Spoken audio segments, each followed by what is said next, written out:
Ladies and gentlemen, welcome to UNSomnia. The best universities cultivate that uncomfortable kind of intellectual curiosity. We now live in the post-truth era, whereas there are much more important discussions to have, and those are the discussions that we want to have as part of the Grand Challenges program, taking the university's expertise and defining and leading public debate. If we're calling on a coalition of the obligated to engage in military intervention for human protection purposes without UN Security Council authorization, then this is a controversial proposal, and rightly so.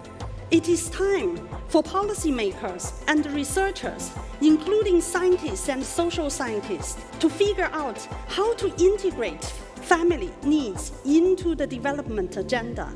The energy trapping of greenhouse gases at the moment is equivalent to the same energy as 4 Hiroshima bombs every second of every day. Democratically elected presidents are using democratic tools such as constitutional amendment and other mechanisms to undermine the separation of powers and democracy and the limits on their own term in office and power. What keeps me awake is education, and specifically, what would education look like without marks, without scores, without ranking?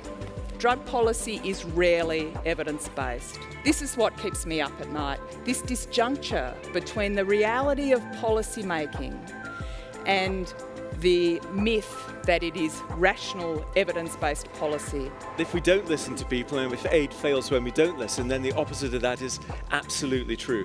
That when we do listen to people, aid is absolutely excellent and makes profound, life-changing differences. So maybe we should be thinking a lot more about creating diverse public school districts rather than letting accidents of geography alone determine where people go to school, which connections they make, and their lifetime access to network capital.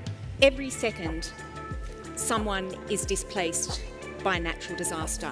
Each year, that amounts to 26 million people. And the decisions that governments collectively make at the global level are going to determine whether we see future humanitarian crises or well-managed responses. Cognitive behaviour therapy, which is a talking therapy, can avert depression in around about 11% of kids who are vulnerable. Our future's full of robots and intelligent machines. If we can choose a good path, they'll take the sweat. We will live lives that are healthier, wealthier and happier. But I hope we choose the path in which we don't give computers decisions that only humans should be allowed to make. The great universities of the 21st century, and UNSW will be one of them, are those that act in all that they do as servants of their society and of the global community. Thank you.